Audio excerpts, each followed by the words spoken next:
Les Maliens ont manifesté samedi et dimanche pour défendre la démocratie et s'opposer à ce qu'ils perçoivent comme une volonté des autorités de dissoudre les partis politiques. Un week-end marqué par une forte mobilisation populaire et une contestation particulièrement vive du pouvoir en place. Célébrer le 5 mai, la journée internationale de la sage-femme met en lumière ce maillon essentiel du système de santé.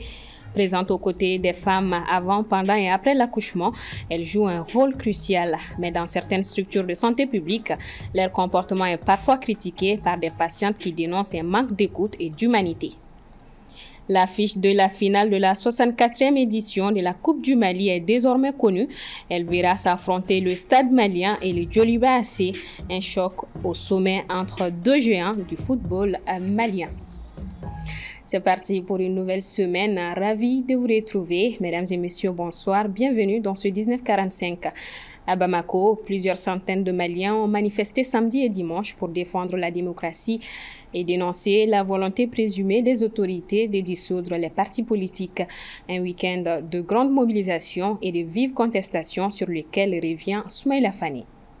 Samedi 3 mai, des centaines de personnes ont manifesté à l'appel d'une coalition de partis politiques qui s'oppose au projet de loi abrogeant la charte des partis politiques et le statut du chef de file de l'opposition adopté mercredi dernier en Conseil des ministres. Nous sommes maintenant dans une dynamique de refus vraiment de l'arbitraire.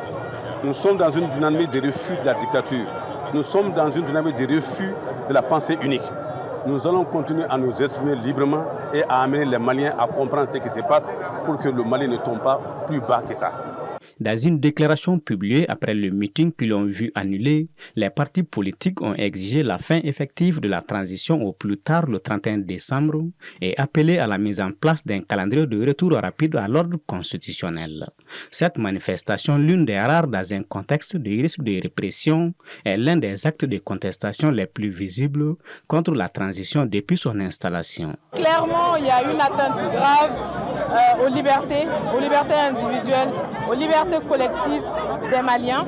Et je trouve ça dommage, d'autant plus qu'on arrive jusqu'à instrumentaliser les populations les unes contre les autres, à instrumentaliser les forces de l'ordre. Pourtant, c'est ce que les démocrates cherchent, c'est juste à faire un meeting pour parler entre eux. Donc je ne vois pas pourquoi est-ce qu'on doit en arriver jusque-là. Après les partis politiques samedi, les jeunes leaders de la scène politique et de la société civile se sont à leur tour rassemblés ce dimanche à la Maison de la Presse pour défendre la démocratie. Mais là aussi, comme la veille, plusieurs jeunes réunis au sein du collectif pour la défense des militaires les ont empêchés d'accéder à la salle. Non à cette génération de 91 qui a tant pillé des vampires qui est allé juste à collaborer avec les djihadistes pour venir piller encore le peuple malien. Nous disons non et allez-y, c'est fini. Dans leur manifeste qu'ils ont pu rendre public, les jeunes leaders de la scène politique et de la société civile ont réaffirmé leur attachement à la démocratie et rejeté toute proposition allant dans le sens de la dissolution des partis politiques et de l'octroi des mandats présidentiels de 5 ans sans élection au président de la transition. La maladie n'est pas entièrement déclarée. Et nous allons quand même regarder les symptômes avec intelligence et prendre des dispositions les meilleures pour maintenir la quiétude des Maliens et pour préserver le peu de stabilité qui nous reste. Parce que, il faut le dire, un pays qui fait face à autant de difficultés, nul besoin d'en créer d'autres. Et surtout entre ces jeunes.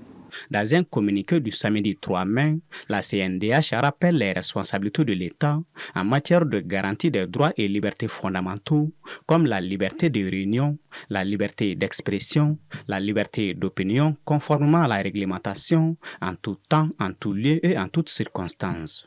Une contestation inédite ce week-end alors que des rumeurs persistantes évoquent une volonté de dissoudre les partis politiques. que révèle cette mobilisation? Que traduit-elle du climat politique actuel? Pour en parler, nous recevons ce soir Baba Dakono. Il est chercheur. Bonsoir à vous et merci d'avoir accepté notre invitation. Bonsoir, c'est moi. Alors, quelle est votre analyse des manifestations de ce week-end, contestées surtout par d'autres jeunes? Vous l'avez dit, ces manifestations sont inédites. Ces manifestations pour protester ou contester les décisions des pouvoirs publics qui, il faut le rappeler, depuis 2021, bénéficiaient d'un soutien, d'un accompagnement de la majorité des acteurs civils, politiques dans le pays. Cela est révélatrice d'un certain nombre de choses. La première, c'est les conséquences de la rupture de dialogue qu'on a observé depuis quelque temps entre le gouvernement et les acteurs politiques, mais aussi et surtout du fait que une transition qui dure depuis maintenant presque 5 ans, fatalement, va voir remonter à la surface les revendications, l'expression des attentes, des frustrations que des citoyens avaient mises en berne de façon volontaire pour justement ne pas gêner la marche de la transition qui est estimée pour un temps déterminé. Alors, vous l'avez évoqué, comment expliquez-vous cette rupture? Elle est liée à beaucoup de facteurs. Les déceptions qui sont les frustrations, les attentes non comblées face à la gouvernance du pays. Et comme on l'a vu dans de nombreuses manifestations avant celle-ci, très souvent c'est la confluence de plusieurs facteurs, de plusieurs griefs. C'est l'agrégation des frustrations qui conduit souvent à ces manifestations, qui facilite la mobilisation autour de ces manifestations. Vous l'avez vu, il y a une pluralité de revendications, la sauvegarde de la démocratie, non à la dissolution des partis politiques, plus de liberté, non à l'arbitraire. En fait, comme on le voit et comme je l'ai dit, c'est l'agrégation de plusieurs facteurs. On a vu des jeunes qui sont vraiment déterminés. Pensez-vous que les manifestations vont continuer? Ça va dépendre de la capacité des pouvoirs publics, et principalement du gouvernement, à prendre en compte cette expression de déception et de protestation pour justement rétablir le dialogue avec les acteurs politiques, mais également à prendre en charge les griefs et les frustrations qui s'expriment. Parce que, comme je l'ai dit, les gens ont mis en sourdine ces revendications un temps, mais ce qui s'est passé ce week-end démontre que finalement, les gens ont décidé de reprendre ces manifestations. Donc, la capacité de dialogue, mais aussi la capacité à répondre aux besoins et aux attentes des populations. Alors, ces manifestations risquent vraiment d'impacter la stabilité du pays. Qu'avez-vous à dire sur cette stabilité? C'est très important et c'est aussi inquiétant parce qu'il y a les manifestations, mais il y a aussi le fond, la forme de ces manifestations-là. Quand on a vu que samedi et dimanche, des gens voulaient manifester pour une cause et d'autres qui voulaient empêcher cette manifestation, ça traduit un peu le caractère binaire, non seulement de l'opinion, mais de tout le fossé qui est en train de se créer entre citoyens. Donc, il y a d'importants risques aujourd'hui qui sont en train de remonter à la surface, qu'il est urgent et indispensable d'identifier à temps et de pouvoir éteindre. Donc, encore une fois, rétablissement du dialogue, prise en compte des besoins essentiels exprimés par les populations. Alors, à quoi le Malien doit s'attendre? Quels sont les scénarios possibles dans les jours à venir? Alors, il y a plusieurs scénarios. C'est qu'on prend toute la mesure de cette manifestation de façon très objective. On essaie de corriger ce qui peut encore l'être et ça serait une manifestation à un moment donné pour une question donnée. Ou on ignore ou en estimant que par d'autres moyens on peut étouffer l'expression de ces voix qui vont finalement émerger par d'autres voix encore une fois et accroître l'instabilité, vous l'avez dit tout à l'heure, dans laquelle le pays est depuis un certain nombre d'années. Merci à notre invité pour son éclairage sur cette actualité politique marquée par de fortes tensions. La suite de la transition malienne reste scrutée de près, tant par les citoyens que par les observateurs. Nous continuerons bien évidemment à suivre l'évolution de la situation. Merci encore à vous, M. Dakono, d'être passé sur ce plateau. Merci à vous. Ce journal se poursuit. La journée internationale de la sage-femme est célébrée ce lundi 5 mai 2025 sous le thème mondial « Sage-femme, indispensable dans chaque crise ». Ce personnel de santé joue un rôle important dans la prise en charge des femmes enceintes et des nouveau-nés. Toutefois, certaines mamans décrivent les mauvais comportements de certaines d'entre elles, surtout dans les structures de santé publique. Djeneba Samake est allée à leur rencontre. La Journée internationale de la sage-femme est l'occasion de rappeler les missions et rôles principaux de cette composante du personnel sanitaire. Elles doivent contribuer à la réduction de la mortalité maternelle, néonatale et infantile juvénile. Cependant, le comportement de la sage-femme lors de l'accouchement est le plus souvent remis en question. La sage-femme tient qu'à aller mourir Mala yɛrɛ muso yɛrɛ sɛgɛn u b'a préférer ka muso bugɔ fo ka kɛ jiginni yɛrɛ bɛ nege bɔ mɔgɔw la opération de ka di mɔgɔ cɛman ye ala ni sayifamu sababuya la vraiment sayifamu ka baara kɛra cogo cogo ɲuman b'a la juguman b'a la ne yɛrɛ ye kɔnɔya 4 de kɛ mais ma bɛn ni sayifamu juguman ye mais an kɔni b'a ye an b'a histoire mɛn sayifamu bɛ kokolo minnu kɛ o de ye fɛn min cɛman ye surtout denwolo la denwolo ye nin 2 de n'a ma kɛ ka ɲa ba bɛ to soit den bɛ to o ye fɛn ye fo k'o kɛ fɛn kɛrɛnkɛrɛnnen de. Si on aime quelque chose, on le fera bien, a-t-on l'habitude de le dire. Mais aujourd'hui, dans un contexte de chômage, le constat est amer. En effet, selon la présidente de l'Association des sages-femmes du Mali, beaucoup se transforment en sages-femmes par manque de boulot, ce qui ne fera qu'exacerber les mauvais comportements qui vont à l'encontre de la déontologie du métier. La sage-femme, elle est là pour répondre aux besoins de ses sœurs qui sont les femmes, des nouveau-nés et des jeunes. Nous devrons éduquer les femmes en leur donnant des conseils pour les préparer à la naissance. Elles savent très bien qu'à l'école, on n'enseigne jamais d'aller insulter ou maltraiter une femme. Dans le métier de sage-femme, même si une seule n'est pas bonne, ça va créer des problèmes.